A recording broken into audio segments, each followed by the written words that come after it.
Baik, selamat malam atau selamat pagi, selamat siang, selamat sore, dan selamat apapun. Tapi saya percaya bagi saudara yang menyaksikan, selamat datang di acara forum diskusi kami di dalam pelajaran Sekolah Sabat.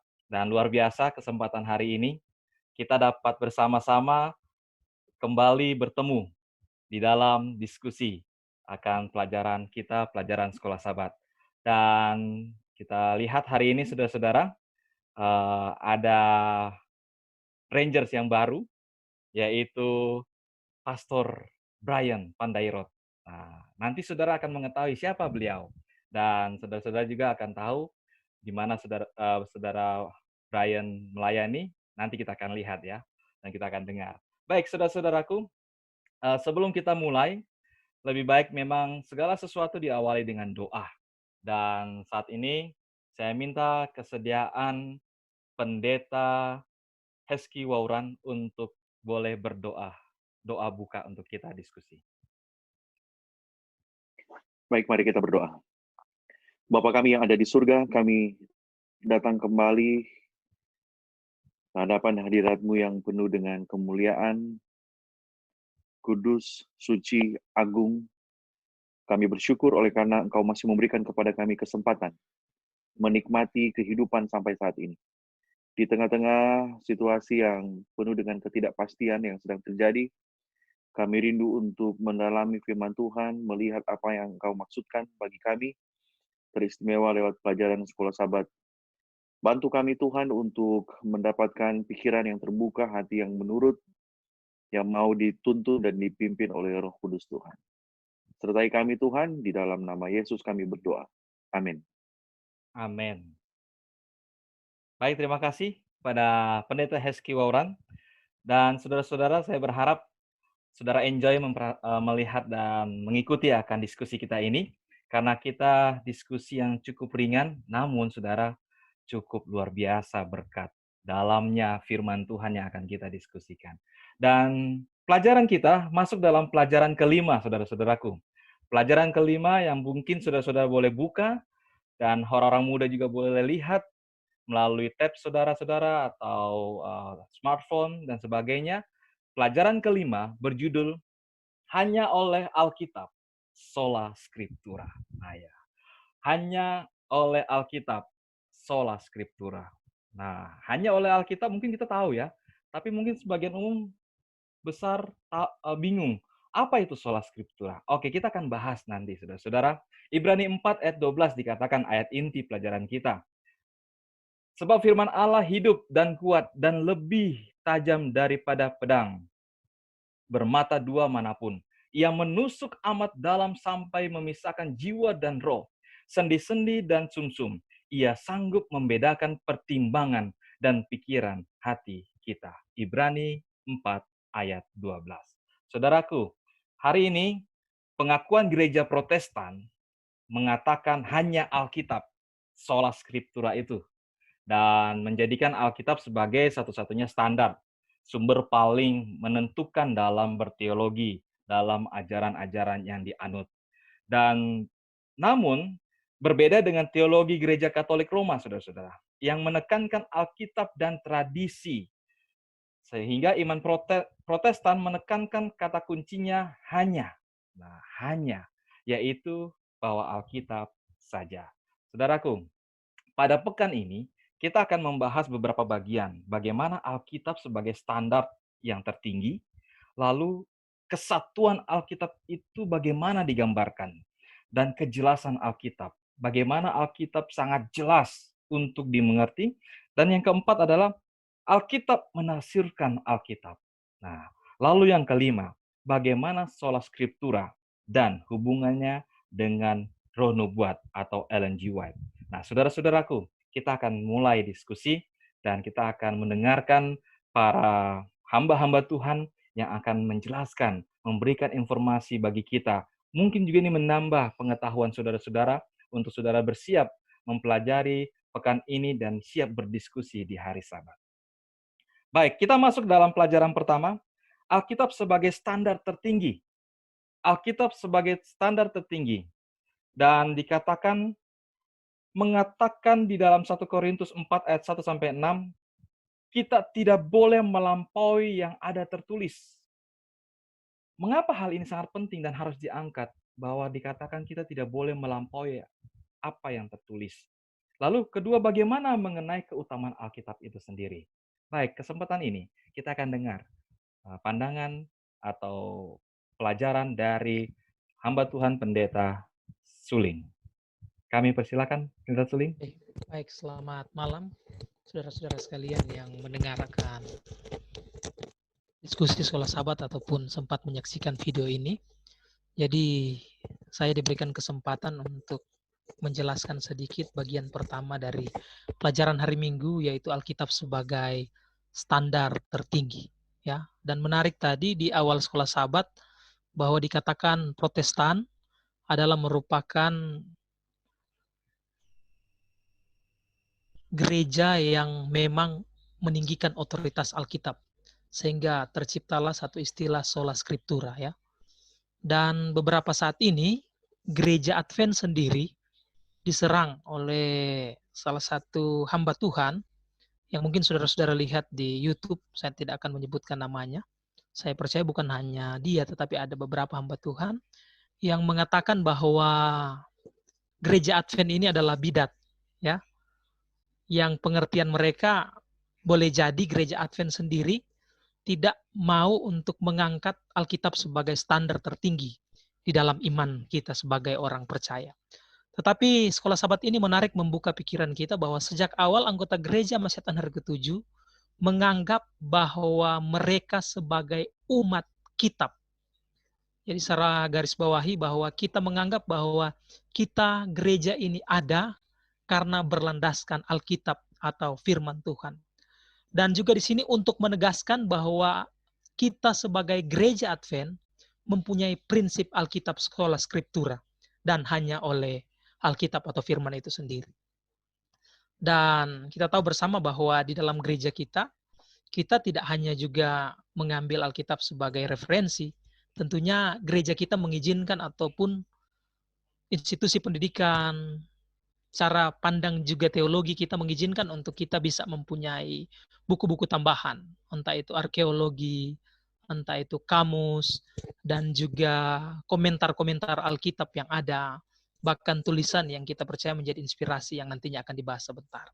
Tetapi di sini kita tahu bersama bahwa kembali lagi gereja kita menganggap bahwa standar tertinggi itu adalah Alkitab. Yang lain itu hanyalah penunjang untuk bisa meninggikan akan firman itu sendiri. Tetapi tidak mau untuk meninggikan yang lain-lain di atas Alkitab. Ada yang menarik di sini.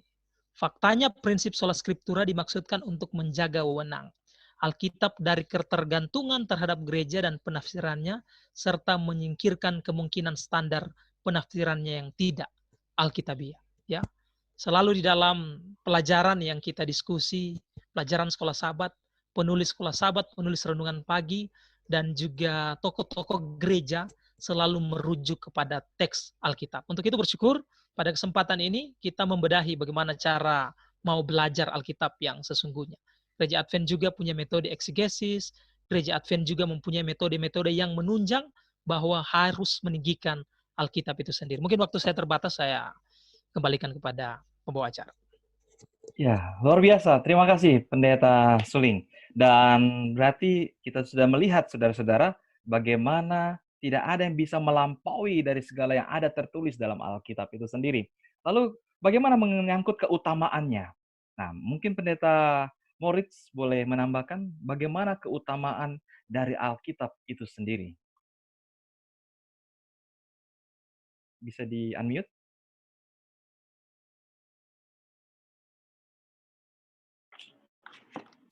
Baik, shalom bagi kita semua, para pemirsa dimanapun berada. Terima kasih atas kesempatan yang boleh diberikan. Untuk pertanyaan yang diberikan kepada saya, bagaimana mengenai keutamaan Alkitab. Karena kalau kita lihat di dalam kisah 17, ayat 10 dan 11, di situ dikatakan bahwa umat Tuhan itu lebih baik oleh karena kehidupan mereka yang mempelajari firman Tuhan setiap hari. Dan menurut saya di sini bisa dikatakan bahwa kita bersyukur kita sebagai orang Kristen, karena kan kalau kita semua ini adalah orang-orang yang mengikut Yesus. Nah, tentunya sebagaimana Yesus pada waktu dia hidup, mungkin beberapa minggu yang lalu kita telah pelajari bahwa bila mana Yesus dicobai, yang dia kutip dari Alkitab. Ambil contoh di dalam Matius 4 ayat 3, ya dia kutip kitab suci dari Perjanjian Lama dalam Ulangan 8. Kalau manusia hidup bukan dari roti saja, tapi dari setiap firman. Menandakan bahwa sesuatu atau Tuhan yang kita sembah, dia selalu mengutamakan kitab suci atau Alkitab. Sudah barang tentu bagi kita yang ada pada saat ini, harus kita utamakan adalah Alkitab. Walaupun memang seperti kalau kita pelajari dalam pelajaran hari Minggu, ada hal-hal tambahan yang bisa menunjang di dalam pelajaran Alkitab. Ada ilmu-ilmu yang lain, tetapi kembali lagi harus kita mengutamakan Alkitab, karena dengan kita mengutamakan Alkitab, kita boleh juga meneladani Yesus yang memberikan contoh kepada kita. Karena kalau kita tidak mengutamakan Alkitab, ya kita bisa memakai pemikiran kita sendiri. Karena kalau kita memakai pemikiran kita sendiri atau pemikiran orang lain di dalam menghadapi sesuatu, ya kita bisa salah jalan, atau kita ya bisa jauh daripada Tuhan. Atau bisa juga seperti yang Pastor Suling katakan tadi, ada yang bisa merasa diri paling benar, bisa menyalahkan orang lain, atau bisa menyalahkan satu organisasi. Tetapi bila mana kita mengutamakan atau Alkitab menjadi dasar di dalam iman kita, saya percaya masing-masing kita boleh dikuatkan, dan tentunya ya kita boleh menang dalam segala sesuatu. Mungkin itu saja, mungkin atau juga ada tambahan dari teman-teman yang lain. Terima kasih. Baik, terima kasih Pendeta Moritz. Jadi kita melihat bahwa pola hidup yang dicontohkan oleh Yesus Kristus ketika dia mengutip itu bisa menjadi gambaran bagaimana keutamaan Alkitab itu sendiri. Mengutip akan ada tertulis. Dan luar biasa, terima kasih Pendeta Moritz.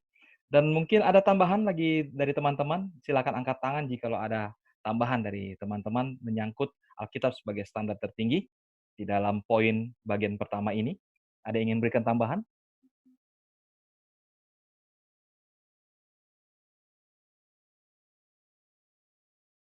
Baik, terima kasih.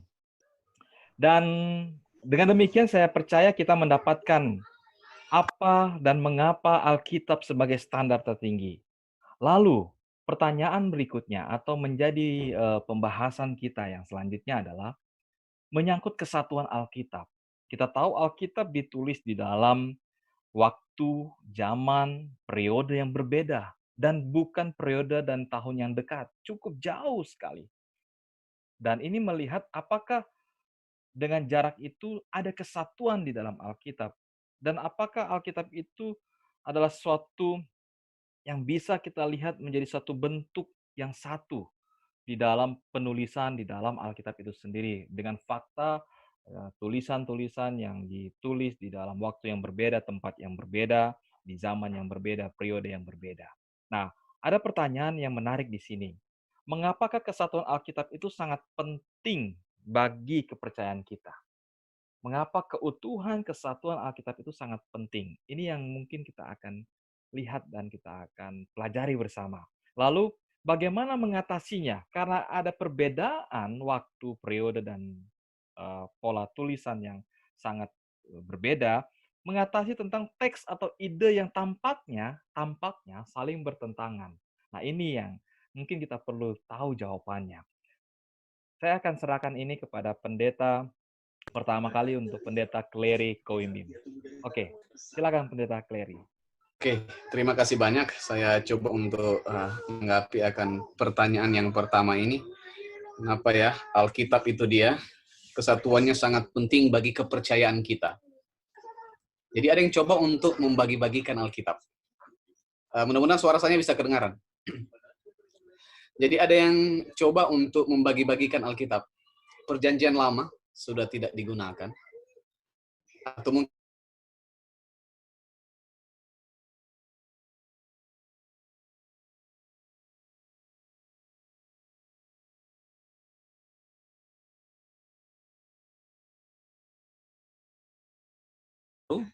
adalah menjelaskan akan perjanjian lama, ya kan? Lebih menerangkan akan perjanjian lama, dan itu kenapa kemudian kita katakan persatuan daripada Alkitab ini sangat penting, karena kenapa itu kemudian kita bisa bilang satu padahal dibagi dari 2 buku? Karena kita sudah lihat yang pertama, itu satu oleh karena ada ilham daripada Tuhan. Itulah yang membuat sampai Alkitab ini satu. Walaupun nanti mungkin di pertanyaan yang berikut, mungkin juga nanti ada Pendeta Maringka mau tambahkan.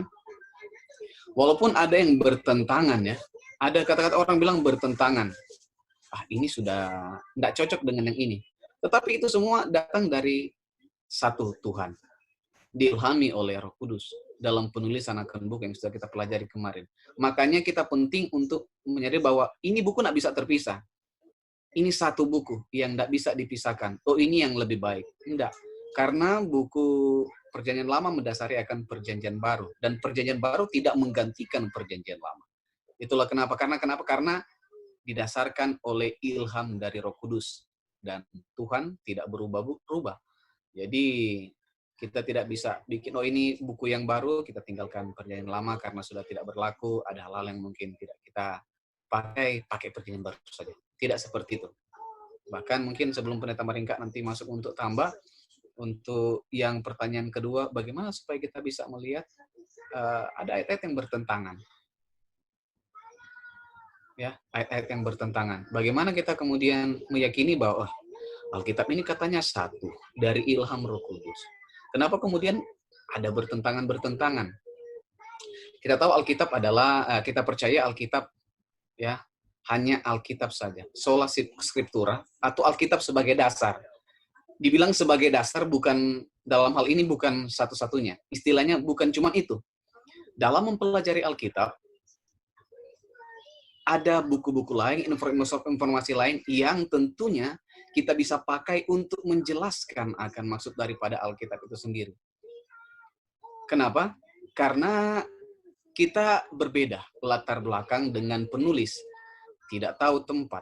Jadi ada hal-hal yang mungkin kita orang Indonesia, kita nggak tahu banyak dengan cara penulisan, tata bahasa, kemudian kenapa itu kemudian siapa yang tulis, mungkin kaum awam pun tidak banyak yang tahu tentang ini.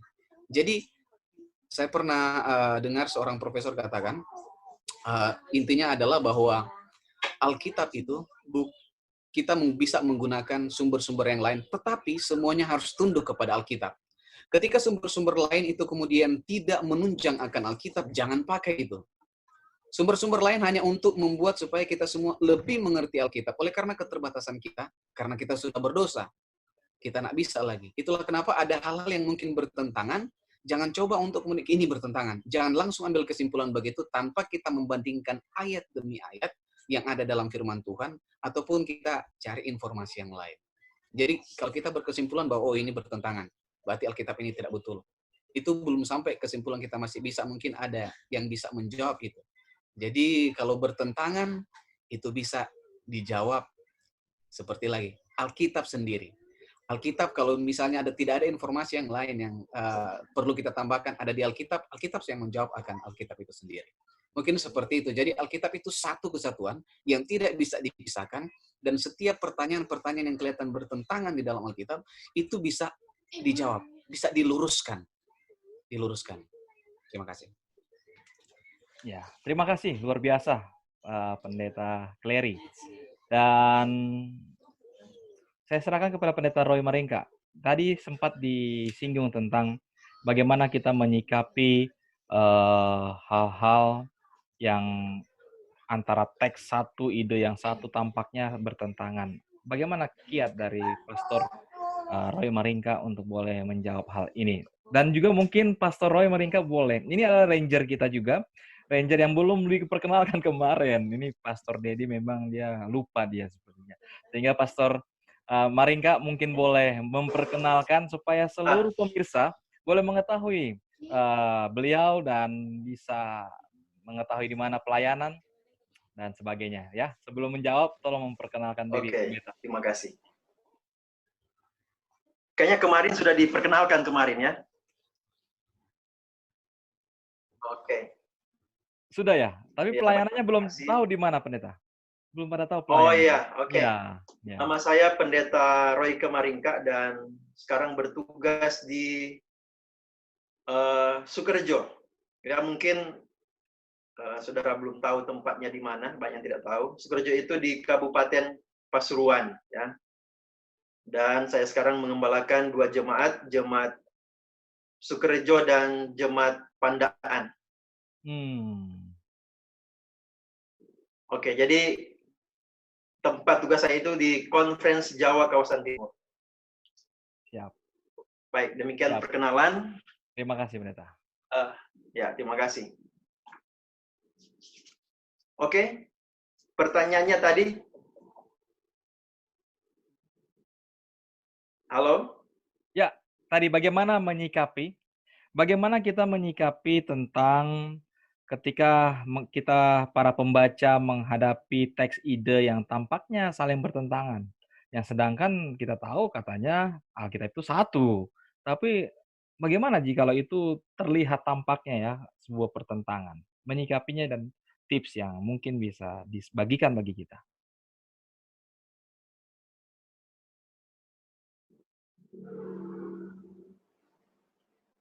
Baik, terima kasih. Maaf ini signalnya hilang-hilang di sini.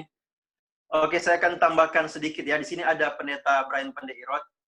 Ya, beliau adalah Master of Art Religion. Jadi di perjanjian baru ya. Jadi saya pikir dia lebih banyak informasi tentang itu. Namun yang pasti saya mau jelaskan, saya mau tambahkan ya, tadi sudah pendeta Clery sudah sampaikan bahwa yang pertama adalah Alkitab itu satu. Perjanjian lama, perjanjian baru itu satu. Kenapa satu? Oleh karena Alkitab itu adalah hasil dari inspirasi yang Allah berikan. Kalau bukan, maka tidak akan satu. Nah, karena satu pengarangnya, tetapi banyak penulisnya. Satu pengarangnya, satu sumbernya yaitu Allah, dan kemudian banyak penulisnya, yaitu manusia. Jadi Alkitab itu adalah kerjasama antara Allah dan manusia. Dan itulah inspirasi dari Allah melalui Roh Kudus. Nah, itulah sebabnya kalau bukan Roh Kudus, bukan pekerjaan Allah, maka itu hanyalah satu tulisan manusia biasa. Nah, jadi itulah kesatuannya ya. Kemudian menyangkut dengan kejelasan kitab suci. Nah, kita kembali kepada sumbernya. Kalau satu sumber berarti kitab suci itu jelas, pasti hanya kita manusia yang terbatas. Nah, kita tahu kalau kita membaca di beberapa ayat ya, salah satunya di Nehemia 8 ayat 8, di sana dikatakan bahwa kitab itu atau Taurat Allah itu dibacakan dengan jelas, kemudian diberikan keterangan-keterangan. Kenapa orang-orang banyak yang ada orang-orang tertentu yang menentang Alkitab? Mereka katakan, oh Alkitab itu bertentangan. Oleh karena mereka tidak percaya bahwa Alkitab itu adalah inspirasi dari Allah. Nah, bagi kita, makanya waktu yang kemarin kan dibahas bahwa kita harus menggunakan iman. Iman adalah dasar bagaimana kita percaya bahwa Alkitab itu adalah berasal dari Allah. Nah, kemudian banyak ayat yang menjelaskan bahwa Alkitab itu mudah untuk dimengerti. Bahasanya itu mudah untuk dimengerti. Itu untuk semua kalangan, ya, baik kalangan yang tidak berpendidikan, kalangan menengah, kemudian kalangan secara akademik yang tinggi dapat memahami tulisan-tulisan dari Alkitab. Kenapa? Oleh karena Allah memberikan Alkitab itu dalam bahasa manusia. Nah, memang pemahaman setiap orang itu berbeda-beda, ya. Pemahaman setiap orang itu berbeda-beda. Ada yang sekarang dia tahu dalam level yang masih di bawah, tetapi nanti berikut dia akan berkembang dalam pengetahuannya dan Roh Kuduslah yang akan menuntunnya. Ada orang-orang yang sekolah, mereka itu belajar tentang bahasa aslinya, ya. Mereka mendapatkan pemahaman yang lebih baik, yang lebih luas, tetapi bukan berarti orang-orang yang awam itu mereka mereka tidak memahami maksud Tuhan. Ya, semuanya memahami, namun tiap orang itu punya level tertentu. Jadi ada tiap orang itu memiliki secara progres ya, progres di dalam pemahaman akan firman Tuhan, dan itu dituntun oleh Roh Kudus. Jadi memang kalau ada pertentangan-pertentangan itu pasti ada penjelasan. Oke, yang terakhir, bagian akhir adalah kita harus tahu bahwa Alkitab itu ditulis oleh manusia. Memang Allah sumbernya, tapi Alkitab itu manusiawi, ya. Manusia yang menulisnya. Nah, jadi itu saja yang saya mau sampaikan. Baik, terima kasih Pendeta Roy Kemaringka atas tambahan dan informasi pelajaran kita. Mungkin ada tambahan lagi saudara-saudara menyangkut kesatuan Alkitab ini dari teman-teman hamba-hamba Tuhan tentang kesatuan ini. Kami persilakan. Baik, mungkin sebelum yang lain saya sedikit tambahkan untuk yang bagian akhir Pendeta Roy sudah sampaikan, ingatkan. Beruntung bagi mereka yang kemudian sekolah tinggi bisa dapat lebih. Ya. Bagaimana dengan orang-orang yang tinggal dalam pedalaman ketika mereka menghadapi akan ayat-ayat yang bertentangan ini? Bagaimana supaya mereka bisa, atau orang-orang yang di kampung yang kemudian minta maaf, pengetahuan para pendeta mungkin kadang-kadang tidak berbeda-beda. Bagaimana supaya orang tahu bahwa idenya sebenarnya tidak bertentangan? Saya pikir kalau bukan saya pikir, tetapi saya percaya juga, saudara-saudara percaya, ketika kita tidak dapat tools yang lain, tidak dapat bantuan yang lain, yang bisa menjelaskan ayat-ayat yang bertentangan itu adalah ketika kita berserah kepada Tuhan, kuasa Roh Kudus yang menuntun kita. Itulah kenapa tidak sedikit ada anggota jemaat atau kaum awam yang kemudian bisa memahami Alkitab dengan sesederhana mungkin lewat penyerahan diri kepada Tuhan. Jadi kadang-kadang pendidikan itu juga, kadang-kadang pendidikan semakin tinggi orang bisa juga bertentangan, dia punya idenya yang bisa dibawa di dalam Alkitab sehingga seakan-akan bertentangan. Jadi ketika kita semua kemudian kita semua menerima bahwa Alkitab itu diilhamkan oleh Roh Kudus, Alkitab itu satu, Alkitab itu tidak bertentangan idenya, untuk kemudian menjelaskan itu adalah kita butuh tuntunan ilahi yang sama untuk membuat kita mengerti. Dimanapun saudara berada, ketika saudara menghadapi melihat akan ide-ide yang bertentangan, ketika tidak ada sumber yang lain, kita berserah kepada Tuhan, pasti Tuhan akan tuntun. Tuhan akan tuntun untuk kita bisa melihat jawaban yang bahwa Alkitab itu tidak bertentangan. Mungkin itu cuma tambahan. Terima kasih. Ya, terima kasih Pendeta Kleri tambahannya.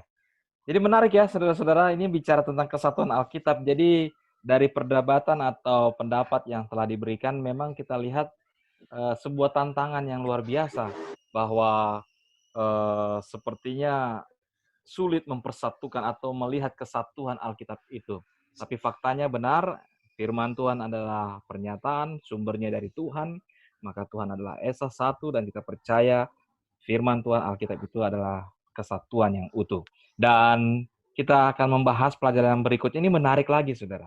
Ini tadi sebelumnya bicara tentang kesatuan. Lalu ini tentang kejelasan. Jadi sepertinya tadinya tidak satu, sekarang ini seperti tidak jelas Alkitab itu. Sekarang berbicara tentang kejelasan Alkitab. Nah, ini menarik, saudara-saudara. Apakah ada di sisi Alkitab bahwa Alkitab itu tidak jelas, tidak tahu dari mana, tidak tahu bagaimana maksud dan tujuannya, atau hanya sebagai seperti pelajaran lalu hanya itu tradisi saja? Oke, saudara-saudara, hari ini dan saat ini kita akan masuk dalam mengenai kejelasan Alkitab. Apa yang dimaksud dengan kejelasan Alkitab? Dan dikatakan Yesus saja sering berulang kali mengatakan ini tentang bagaimana Alkitab itu, tentang kejelasannya. Lalu bagaimana cara menyikapi saat kita tidak mendapatkan pemahaman? Nah, tadi bicara kesatuan, mendapati sesuatu yang bertentangan, tapi ini mendapati yang bagaimana kita tidak mendapatkan pemahaman. Artinya tidak clear, tidak jelas dalam pelajaran atau firman Tuhan Alkitab itu sendiri sampaikan. Nah, hari ini, saat ini kita akan berikan kesempatan kepada Pendeta Heski Wauran yang mungkin akan memberikan juga pelajaran tentang bagaimana menyangkut kejelasan Alkitab ini. Kami persilakan Pendeta Heski. Baik, terima kasih Pendeta Chris dan rekan-rekan pendeta yang lain bersama para penonton ya. Apa yang ditanyakan ini untuk menjawab pertanyaan tersebut tadi, dua rekan pendeta sebelumnya baik Pendeta Clary maupun Pendeta Roy sudah sempat menyinggung jawaban untuk pertanyaan ini. Begini, semua sebutan bahwa hanya Alkitab sajalah atau sola scriptura itu akan mentah, itu tidak akan menjadi kenyataan kalau Alkitab itu tidak dapat dijelaskan. Jadi kalau bilang Alkitab itu sola scriptura, ya, itu tidak masuk akal kalau Alkitab itu tidak dapat dijelaskan. Kenapa? Karena tadi sudah disebutkan, tidak ada sumber yang lain untuk menjelaskan Alkitab. Jadi kenapa itu disebut sola scriptura? Karena dia dapat menjelaskan dirinya sendiri. Tidak masuk akal kalau penyebutan sola scriptura kalau Alkitab itu tidak. Wujud kejelasan Alkitab, tadi Pendeta Roy sudah sampaikan juga, dari orang yang level pendidikan tertinggi sampai kepada level pendidikan yang dasar, dapat mengerti Alkitab itu. Memang ada ruang untuk kita tidak dapat mengerti sepenuhnya dari Alkitab itu. Oke, yang pertama, Alkitab itu sangat jelas. Cukup jelas. Karena sebutan skriptura itu sesuai dengan tema kecil kita minggu ini, itu tidak akan serta-merta kuat kalau Alkitab itu jelas. Kalau Alkitab itu tidak jelas, sementara tidak ada yang lain, hanya sola scriptura, kita mau pakai sumber apa untuk menjelaskan ketidakjelasan itu? Oke, itu yang pertama. Yang kedua, dari wujud kejelasan ini, Alkitab itu jelas, yang saya mau katakan, tadi juga sudah sempat disinggung, saya senang Pendeta Clary sudah menyinggung tadi, bahwa ada yang mengatakan perjanjian lama sudah nggak perlu, perjanjian baru saja. Oke, ketika kita berbicara perjanjian lama, perjanjian baru, Alkitab, kita berbicara dua. Perjanjian lama, perjanjian baru. Kita berbicara dua. Alkitab itu pernyataan Tuhan tentang rencana penebusan umat manusia.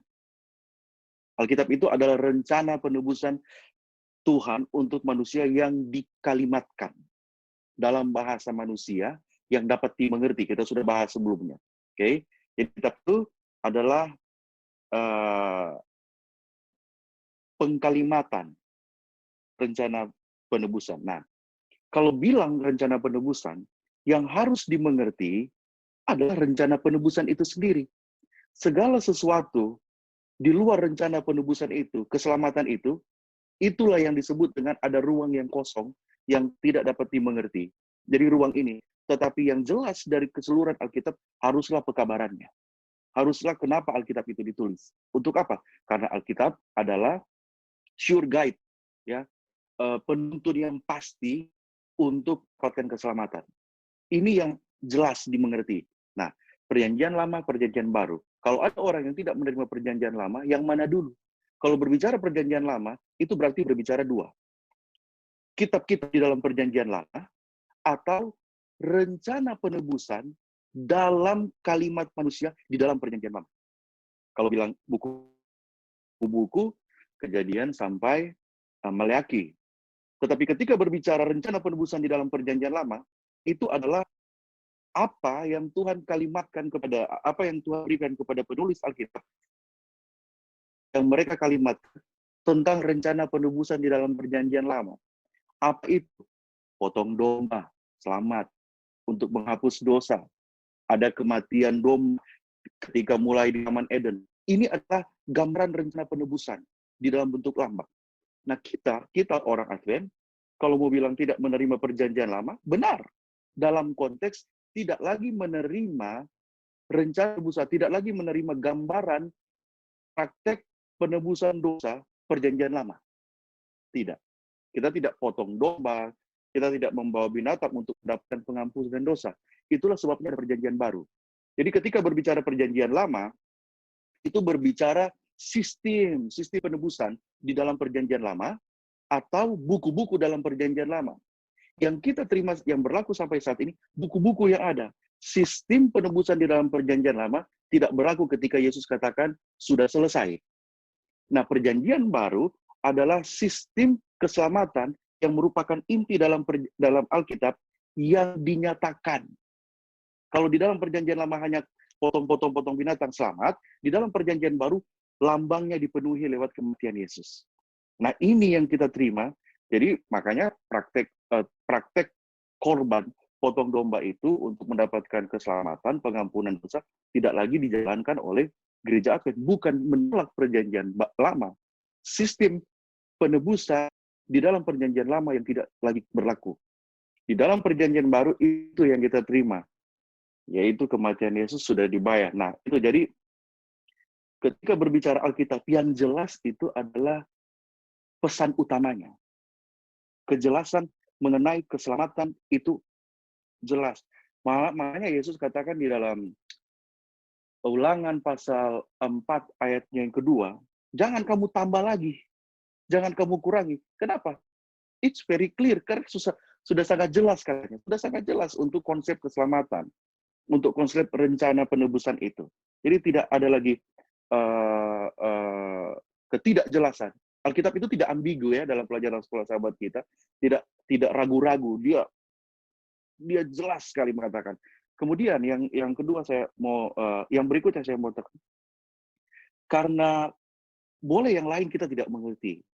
Boleh yang lain kita tidak mengerti. Karena kita punya pelajaran sebelumnya mungkin kita sudah membahas bahwa Alkitab itu bahasa Ellen White infinite ideas dari surga. Ide yang tidak terbatas dari surga yang hanya sekedar sebisa mampu manusia untuk mengkalimatkan. Hanya semampu itu. Nah, yang saya mau katakan adalah jangan kita hilang atau jangan kehilangan konsep utama dari Alkitab itu, yaitu kejelasan cara manusia untuk diselamatkan. Coba perhatikan, tiga pasal pembukaan Alkitab Perjanjian Lama itu berbicara tentang dosa dan akibatnya. 3 pasal Perjanjian Baru terakhir, buku Wahyu itu akhir jalan keluar dari dosa dan pembunuhannya dikembalikan ke taman itu. Coba perhatikan, ketika Tuhan mencari Adam dan Hawa, dia bertanya, manakah? Ini jelas bahwa konsep utama kitab itu adalah untuk usaha Tuhan memberikan rencana penebusan itu. Dia tanya, di manakah? Karena dia mau menyelamatkan. Pembukaan Perjanjian Baru, buku Matius, dimulai dengan pertanyaan, di manakah? Oleh siapa? Oleh orang Majus. Di manakah raja? Ya, di manakah raja? Di manakah raja yang ada itu? Kami hendak mau pergi ke sana, memberikan persembahan. Jadi pembukaan Alkitab Perjanjian Lama ditanya, di manakah? Tuhan bertanya, di manakah? Untuk menyelamatkan. Di dalam Perjanjian Baru, manusia tanya, di manakah? Jadi konsep keselamatan ini jelas di dalam Alkitab. Perjanjian Lama Tuhan mau mengatakan, saya berniat untuk menyelamatkan. Kejadian 3 ayat 15 dinyatakan di situ. Pembukaan Perjanjian Baru, manusia yang sadar bahwa manusia itulah yang butuh keselamatan. Jadi Alkitab itu jelas di dalam hubungannya, di dalam perannya untuk menyatakan rencana Tuhan menebus manusia. Kalau ada tadi pertanyaan selanjutnya itu adalah kalau ada hal-hal yang tidak dapat kita pahami. Roh Kudus itu cukup mampu untuk memberikan penjelasan kepada setiap orang yang dengan hati terbuka membelajar Alkitab. Jadi Roh Kudus itu dapat memberikan penjelasan untuk hal-hal yang sangat sulit dimengerti. Tetapi walaupun, jadi gini, yang terakhir yang saya mau katakan, kita jangan berpolemik untuk sesuatu hal yang nantinya akan menghambat ataupun menghilangkan makna Alkitab sebenarnya, yaitu keselamatan. Segala sesuatu belajar Alkitab, kita harus, kalau saya pribadi, kita harus kembali kepada makna Alkitab itu sendiri, yaitu aku datang untuk mencari dan menyelamatkan yang hilang. jelas sekali Alkitab. Alkitab itu bukan tidak jelas. Alkitab itu jelas di dalam maknanya sebenarnya, yaitu untuk memberikan formula bagaimana solusi dosa itu bisa diselesaikan. Mungkin teman-teman yang lain mungkin bisa menambahkan. Terima kasih kepada Pendeta Heski. Jadi bagaimana pemirsa? Saudara-saudara, hai guys, orang-orang muda. Sudah jelaskah? Atau belum jelas? Baik, saudara-saudara, ya ini cukup dalam sekali. Dan saya percaya penjelasan ini sudah membantu kita mengerti tentang penjelasan atau kejelasan dalam Alkitab. Tapi saya minta tambahan lagi, saudara. Dari hamba-hamba Tuhan yang lain, boleh angkat tangan. Ya, Pendeta Brian.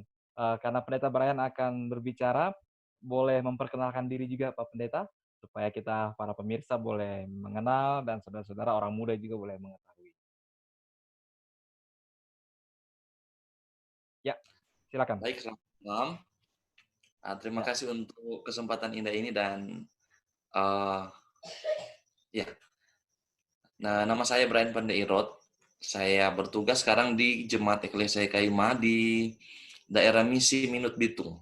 Jadi ini agak jauh di Indonesia, Indonesia Timur, dan saya di Sulawesi Utara. Nah, mungkin sedikit tambahan mengenai tadi ada dibahas tentang sesuatu yang tidak dimengerti dalam Alkitab. Tidak dimengerti itu ketika berbicara mengenai sesuatu yang tidak dimengerti, itu sangat relatif. Ya, jelaslah karena ada tadi sudah dibahas, ada porsi-porsi tertentu, ada bagian-bagian tertentu yang bagaimanapun kita coba, kita tidak akan bisa mengerti. Contoh, saya kasih contoh. Di dalam Wahyu 10, di situ ada cerita mengenai 7 guru. Dan di situ dikatakan, meteraikan apa yang dikatakan 7 guru itu. Walaupun kita coba, gali bagaimanapun, ketika itu dikatakan dimeteraikan, kita tidak bisa menemukan artinya. Kita tidak bisa mengerti, karena memang sudah ditutup, sudah dimeteraikan. Jadi ini seperti ini. Kemudian ada lagi contoh, Leviathan. Kita bisa cari legenda apapun, intinya itu semua tidak ada hubungan dengan keselamatan kita. Itu hanya seperti cuman detail-detail kecil, cuman hal kecil yang ada dituliskan di dalam Alkitab yang hubungan mungkin dengan budaya atau apa sesuatu di dalam di zaman itu. Tetapi untuk keselamatan Alkitab ini sudah sangat jelas, sudah cukup jelas seperti yang sudah disampaikan oleh Pendeta Heski Wauran tadi. Jadi ketika bicara mengenai sesuatu yang tidak jelas, mungkin saran saya, kita tidak perlu mencari-cari sesuatu yang aneh-aneh, kemudian kita berusaha menafsirkan apa itu. Jadi kita lihat saja kesederhanaan Alkitab, kita lihat itu untuk berguna untuk kita boleh dikuatkan, kita boleh dibangun. Tidak usah cari yang aneh-aneh, sesuatu yang wah, sesuatu yang fenomenal, sementara itu tidak membantu di dalam keselamatan kita. Mungkin itu sedikit tambahan dari saya. Terima kasih Pendeta Brian Pandeirot. Jadi luar biasa, saudara-saudaraku, hai orang muda. Forum ini sangat diberkati oleh karena hari ini kita bertambah ranger yaitu Pendeta Brian. Dan kita bersyukur kita boleh mendapatkan lagi pengetahuan ya saudara. Dan ini luar biasa menambah kekuatan, kebangunan iman rohani kita.